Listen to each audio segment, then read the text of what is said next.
आलम तसव्वुर में अगर हम उस खातून से पूछें आपका बेटा शहीद हो गया, आप मुस्तफा को पूछती हैं, आपका भाई शहीद हो गया, आप मुस्तफा के बारे में पूछती हैं, आपका बाप शहीद हो गया, आप मुस्तफा के बारे में पूछती हैं, आपका बेटा शहीद हो गया, आप हुजूर के बारे में पूछती हैं, क्यों? तब वो खातून कहती हुई नजर आएगी, ये तो एक मेरा शोहर है, ये तो एक मेरा भाई है, ये तो एक मेरा बाप है, ये तो एक मेरा बेटा है।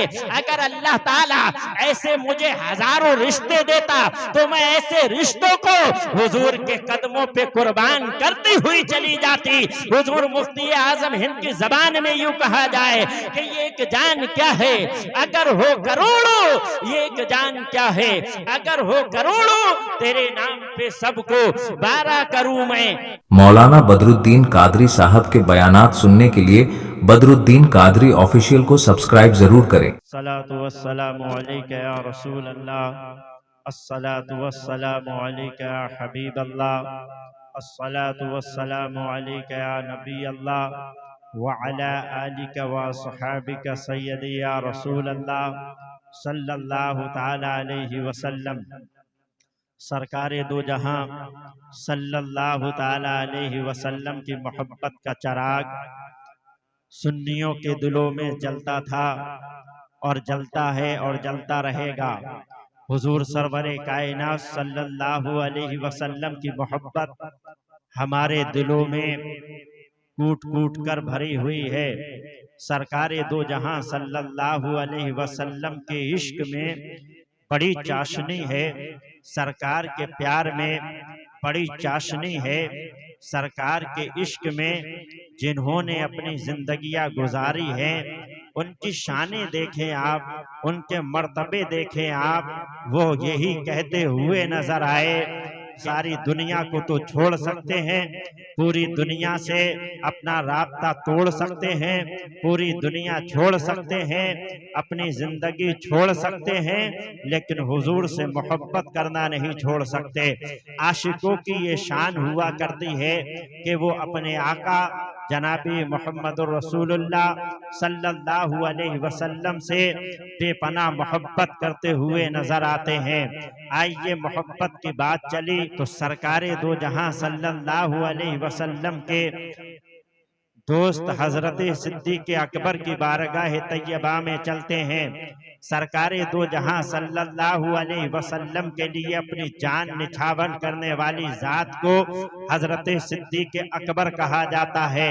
ये सिद्दीक अकबर हैं कि इन्होंने हुजूर सरवरे कायनात सल्लल्लाहु अलैहि वसल्लम के साथ में जब हिजरत का सफर किया था, जब मदीने के लिए सफर कर रहे हैं और जब सफर करते हुए गार के करीब में पहुंच गए हैं तो हजरत सिद्दीक अकबर कभी सरकार के आगे जाते हैं, कभी सरकार के पीछे आ जाते हैं, कभी दौड़ के सरकार के दाएं जाने बाते हैं, कभी दौड़ के सरकार की बाएं जाने बाते हैं।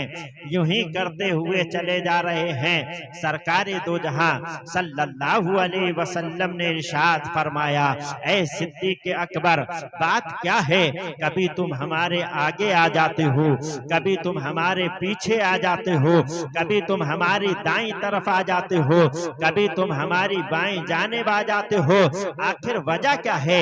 आखिर मामला क्या है? आखिर मुअम्मा क्या है? हमारे और आपके प्यारे आका सब जानते हैं कि सिद्दीक आगे क्यों जा रहे हैं, मेरे नबी जानते हैं सिद्दीक पीछे क्यों जा रहे हैं, मेरे नबी जानते हैं सिद्दीक दाईं जानिब क्यों जा रहे हैं, मेरे नबी जानते हैं सिद्दीक बाईं जानिब क्यों दौड़ रहे हैं, मेरे आका जानते हैं, मेरे आका सब जानते हैं। लेकिन फिर भी सिद्दीक अकबर से सवाल कर रहे हैं, ऐ सिद्दीक बताओ दौड़ने की वजह क्या है? मेरे आका सब जानते हैं, खालिक कुल ने उन्हें मालिक कुल बना दिया, खालिक कुल ने तुझे मालिक कुल बना दिया।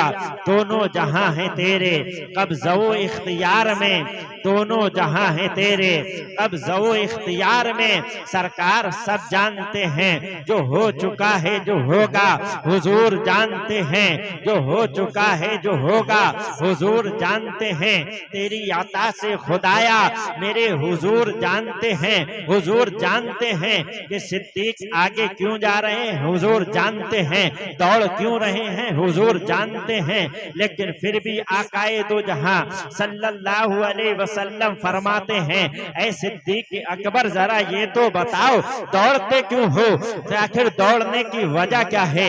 सिद्दीक अकबर ने अरीजा पेश किया था, या रसूल अल्लाह दौड़ने की वजह सिर्फ एक है, मुझे जब डर महसूस होता है कि कहीं कोई काफिर कहीं कोई आप पर आगे से हमला ना कर दे, तो या रसूल अल्लाह मैं आगे आ जाता हूँ। जब मुझे ये याद आता है कि कहीं कोई आप पे पीछे से हमला ना कर दे या रसूल अल्लाह, तब मैं आपके पीछे आ जाता हूँ।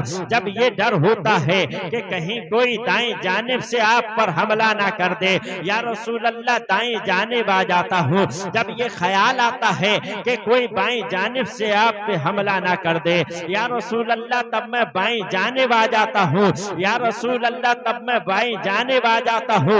मैं नहीं चाहता कि कोई आप पे हमला कर दे। सिद्दीक अकबर से सरकार ने फरमाया था, ऐ सिद्दीक अकबर क्या तुम ये चाहते हो कि कोई तीर मेरी जानिब आए तुम उसे अपनी छाती पे ले लो, क्या तुम ये चाहते हो कि कोई नेजा मेरी जानिब आए और तुम उसे अपने सीने पे ले लो, क्या तुम ये चाहते हो, क्या तुम्हें ये अच्छा लगता है कि कोई तलवार मेरी तरफ उठे लेकिन वो तुम्हारे जिस्म पे पहले लगे, मेरे जिस्म तक ना आने पाए। तब सिद्दीक अकबर ने आवाज बुलंद कहा था, हाँ या रसूल अल्लाह, मैं ये चाहता हूँ कि जो चीज आपकी तरफ आए, आपकी तरफ आने से पहले मुझ सिद्दीक अकबर की तरफ आए। मैं ये नहीं चाहता या रसूल अल्लाह के आपको कोई नुकसान पहुंचाए, आपको नुकसान हो उससे पहले सिद्दीक आगे आ जाएगा, उससे पहले सिद्दीक अपनी जान की बाजी लगा देगा।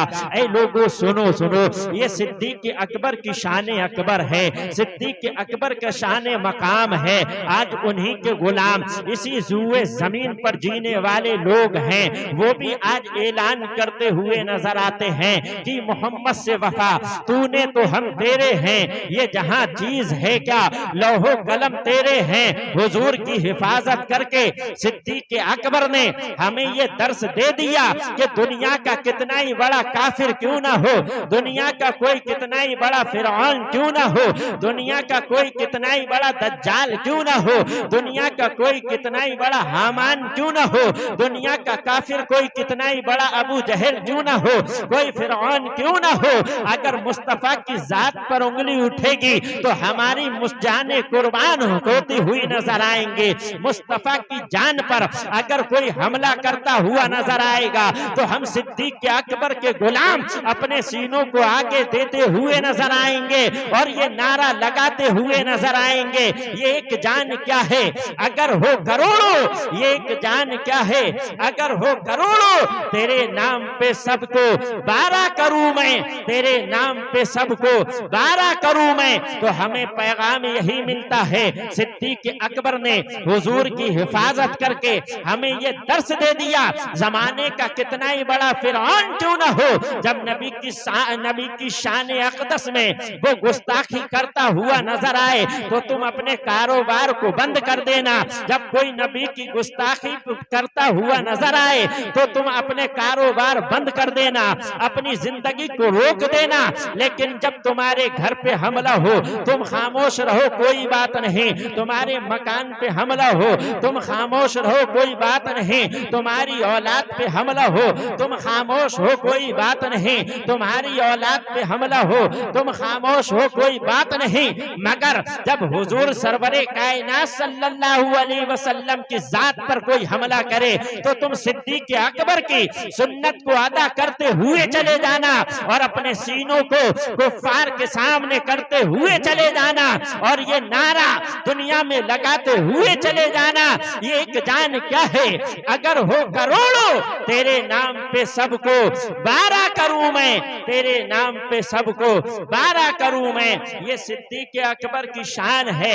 आइए आगे चलते हैं। सरकार दो जहां सल्लल्लाहु अलैहि वसल्लम से मोहब्बत करने वाले लोग ऐसे ऐसे गुजरे हैं, सरकार के ऐसे आशिक गुजरे हैं कि जिन्होंने दुनिया में भी सरकार दो जहां सल्लल्लाहु अलैहि वसल्लम से जिन्होंने ऐसा इश्क किया, ऐसा प्यार किया कि जमाने को बताते हुए चले गए कि जब जब हुजूर से प्यार किया जाए तो ऐसे प्यार करना। यही सिद्दीक़ अकबर हैं, जंग का मैदान है, इनके बेटे ने आपके सीने पे तलवार रख दी। कुछ देर बाद ख्याल आ गया कि मेरे वालिद हैं, छोड़ दिया। जब वो ईमान ले आए और ईमान लाने के बाद में अपने वालिद से कहा था, ऐ वालिद, एक मर्तबा मैंने आपकी गर्दन पे तलवार रख दी थी, लेकिन बाप समझ के आपको छोड़ दिया था। सिद्दीक़ अकबर का इश्क़े रसूल जाग उठा और इसके मस्ती में झूम कर बोलते हुए नजर आए, ऐ बेटे, तूने तो मुझे इसलिए छोड़ दिया था कि मैं तेरा बाप था, लेकिन अगर तू मेरी तलवार की जद में आ जाता तो मैं तुझे नहीं छोड़ता। कहा क्यों? कहा बात इसलिए कि मोहम्मद से वफा तूने तो हम तेरे हैं, ये जहां चीज है क्या लोहो कलम तेरे हैं। कहा बात ये है कि जो नबी का है वो हमारा है, जो नबी का नहीं वो हमारा नहीं। मैं तुझे दुश्मने रसूल समझ के कत्ल कर देता। ऐसे होते हैं आशिक, ऐसे होते हैं दीवाने, ऐसे होते हैं प्यारे, ऐसे होते हैं सरकार के दीवाने।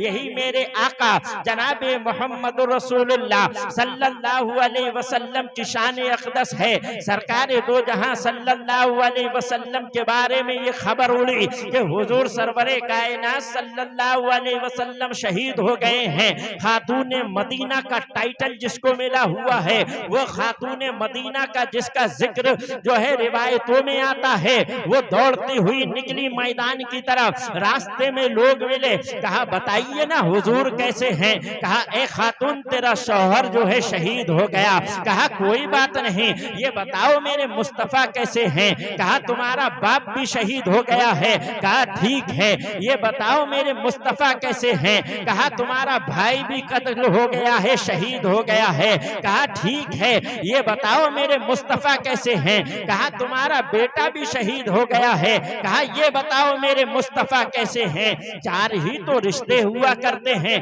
बाप का रिश्ता कितना अजीज रिश्ता है, भाई का रिश्ता कितना प्यारा रिश्ता है, शौहर का रिश्ता कितना महबूब रिश्ता है। शौहर का रिश्ता कितना महबूब रिश्ता है, भाई का रिश्ता कितना प्यारा रिश्ता है, औलाद का रिश्ता कितना अच्छा रिश्ता होता है अपनी माँ से। लेकिन जब कहा गया आपका भाई शहीद हो गया, बूढ़ी की खातून के कहा गया जब आपका भाई शहीद हो गया, खातून के चेहरे पे शिकन न आया। कहा गया आपका बेटा शहीद हो गया है, खातून के चेहरे पे जो है, खातून के चेहरे पे जो है तब्दीली पैदा नहीं हुई। कहा गया आपके शौहर भी कत्ल हो गए हैं, लेकिन खातून के अंदर कोई बदलाव नजर नहीं आया। मगर जब खातून यही कहती हुई नजर आ रही हैं, ये तो बताइए कि मेरे मुस्तफा कैसे हैं, ये बताइए मेरे आका कैसे हैं। कहा आका को तो पूछ रही हो, लेकिन अपने बच्चों के बारे में नहीं पूछती हो। तब खातून ने कहा था, उसको आज की जबान में यूं कहा जाए तो बेजाना होगा, उस खातून ने कहा था, हर सितम हर जफा गवारा है, एक बार कह दे कि तू हमारा है। हर सितम हर जफा गवारा है, एक बार या रसूल अल्लाह तुम कह दो कि तुम हमारे हो। खातून ने कहा वो छोड़िए, ये बताइए मुस्तफा कैसे हैं। जब कहा गया मुस्तफा ठीक हैं, तब खातून के सीने में जान आई, तब खातून के चेहरे पे खुशियां नसीब आई। आलम तसव्वुर में अगर हम उस खातून से पूछें आपका बेटा शहीद हो गया, आप मुस्तफा को पूछती हैं। आपका भाई शहीद हो गया, आप मुस्तफा के बारे में पूछती हैं। आपका बाप शहीद हो गया, आप मुस्तफा के बारे में पूछती हैं। आपका बेटा शहीद हो गया, आप हुजूर के बारे में पूछती हैं। क्यों? तब वो खातून कहती हुई नजर आएगी, ये तो एक मेरा शौहर है, ये तो एक मेरा भाई है, ये तो एक मेरा बाप है, ये तो एक एक मेरा बेटा है, अगर अल्लाह ताला ऐसे मुझे हजारों रिश्ते देता तो मैं ऐसे रिश्तों को हुजूर के कदमों पे कुर्बान करती हुई चली जाती। हुजूर मुफ्ती आजम हिंद की जबान में यूं कहा जाए कि ये एक जान क्या है अगर हो करोड़ों, ये एक जान क्या है अगर हो करोड़ों, तेरे नाम पे सबको 12 करूं मैं, तेरे नाम पे सबको 12 करूं मैं, हबीबे खुदा का नजारा करूं मैं, दिलो जान उन पे निसारा करूं मैं। सरकारे दो जहां सल्लल्लाहु अलैहि वसल्लम की वो शान है, सरकारे दो जहां सल्लल्लाहु अलैहि वसल्लम मस्जिद नबवी से तशरीफ लेके जा रहे हैं। एक यहूदी का बेटा है, बाप यहूदी है, माँ यहूदी है, घर परिवार वाले यहूदी हैं, रिश्तेदार दीन से ताल्लुक नहीं रखते, काफिर हैं सबके सब, लेकिन बेटा मस्जिद नबवी की तरफ से निकल के गया है। सरकार के रुखे अनवर पे उसकी निगाह पड़ी है, सरकार के चेहरे अनवर को देख के मुस्कुरा जाता है, सरकार के चेहरे का हुस्न देखकर दीवाना हो जाता है, सरकार का मस्ताना हो जाता है, सरकार के चेहरे को देखा है दीवाना हो गया, दिल में इश्क हुजूर का पैदा हो गया, दिल में हुजूर की मोहब्बत पैदा हो गई। अब रोजाना जब आया करता था तो मस्जिद नबवी के जब पास में जो है छुप के खड़ा हो जाया करता था कि जब हुजूर आएंगे उनको देखूंगा, हुजूर आएंगे उनके चेहरे को मुलाहिजा करूंगा, हुजूर आएंगे उनके चेहरे की जियारत करूंगा, हुजूर आएंगे उनको देखूंगा, मेरे दिल को सुकून मिलता है। लिहाजा रोजाना आके खड़ा हो जाता। जब सरकार नमाज के लिए तशरीफ लाते थे,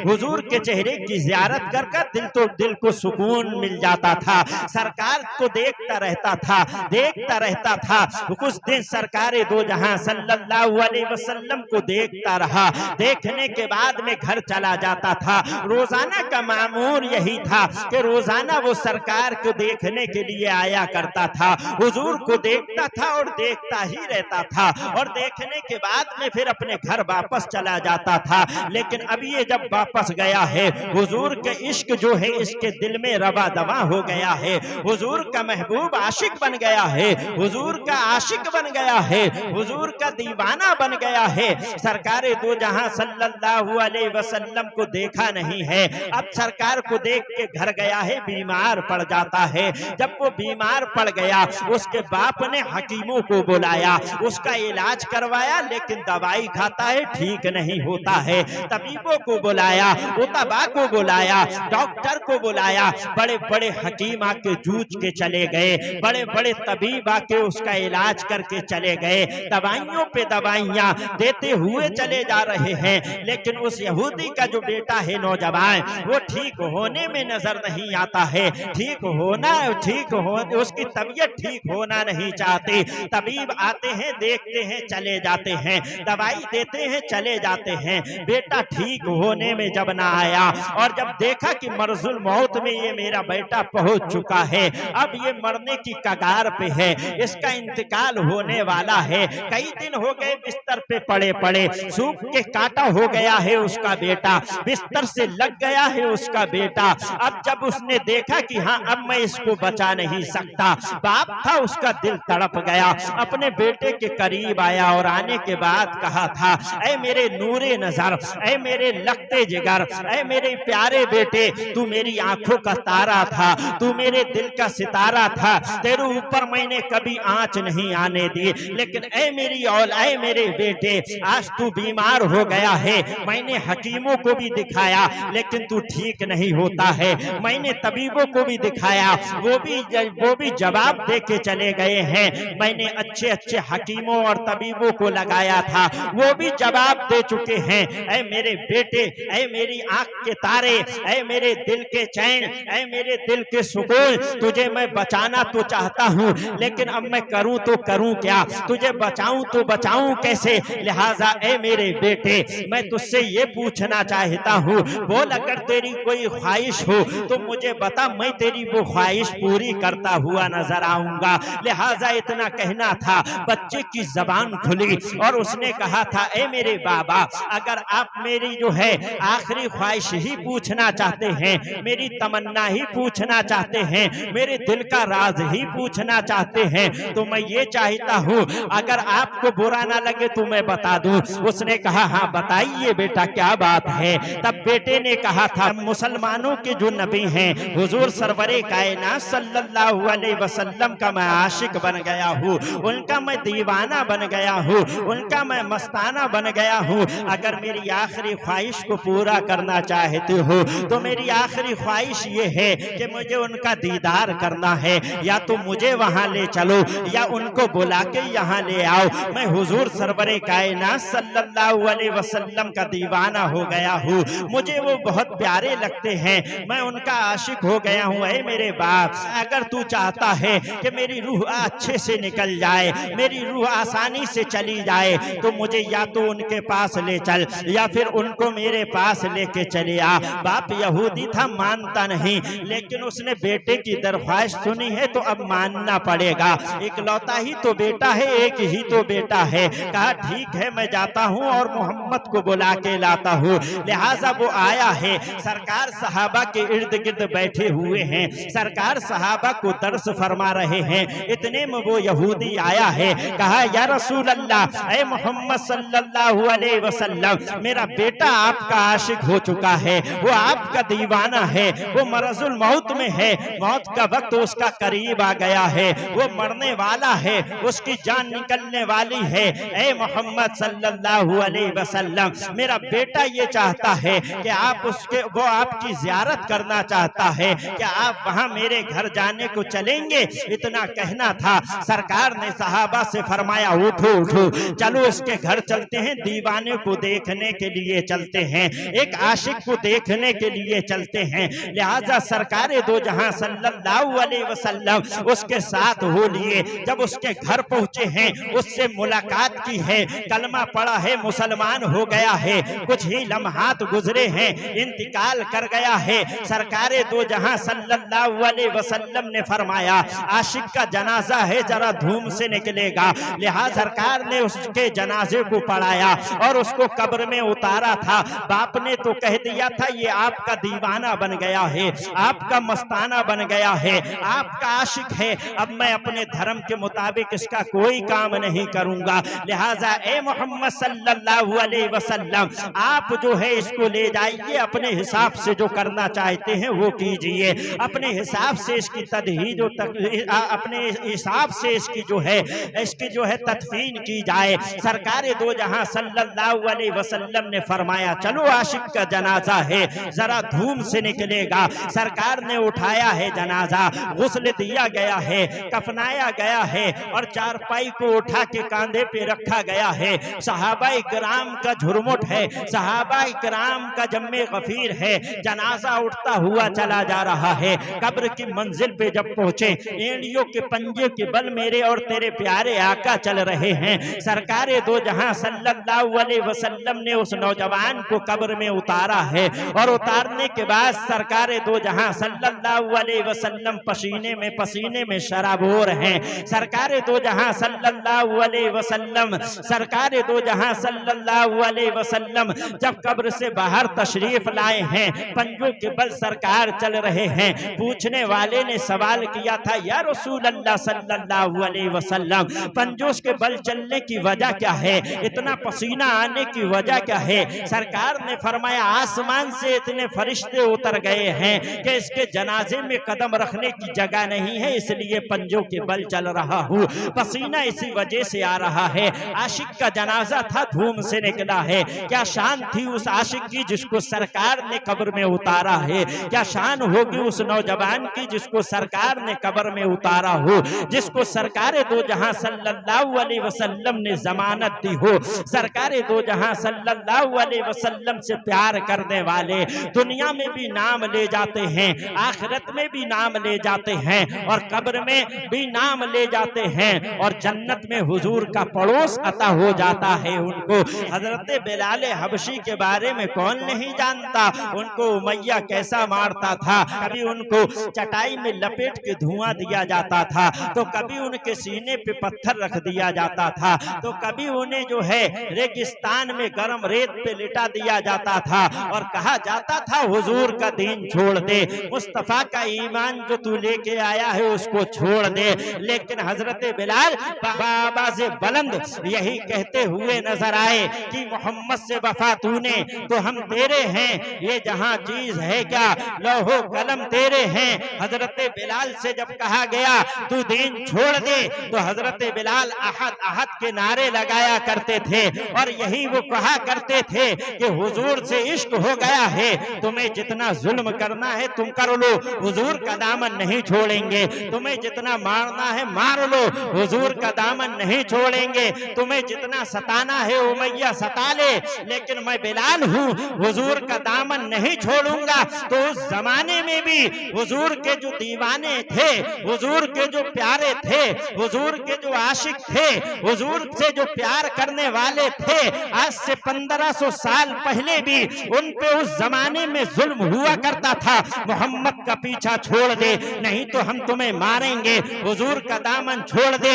नहीं तो मैं तेरे सीने पे पत्थर रखूंगा, और रखा भी था, हुजूर का दामन छोड़ नहीं तो हम तुम्हें मारेंगे।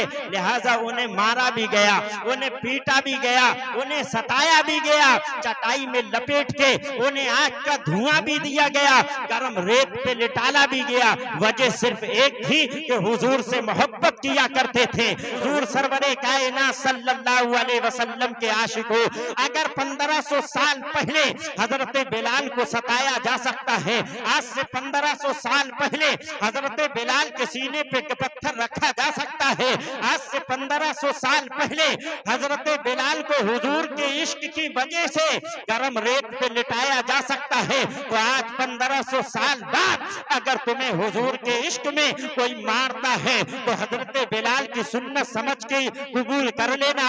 अगर आज तुम्हें कोई सताता है तो हजरत बिलाल की सुन्नत समझ के उसको जो है कबूल कर लेना, और ये कहते हुए चले जाना कि हजरत बिलाल ने जब इतनी पिटाइयां खाई थी, इतनी उन्होंने दर्द सहे थे, सिर्फ इसलिए कि हुजूर से प्यार करता हूँ, मारा इसलिए जा रहा है कि हुजूर से प्यार करता हूँ। तो अगर आज तुम्हें भी सताया जाए तो ये गम ना करना, बल्कि ये बाबांगे दुहल कहते हुए नजर आना कि जब हजरत बिलाल आज से 1500 साल पहले हुजूर के इश्क में पत्थर खा सकते हैं, जमीन गरम रेत पे लेट सकते हैं और हुजूर के इश्क में अपनी जिंदगी को आगे बढ़ा सकते हैं, तो आज 1500 साल बाद भी हम भी हुजूर के इश्क में अपनी जिंदगी को कुर्बान कर सकते हैं।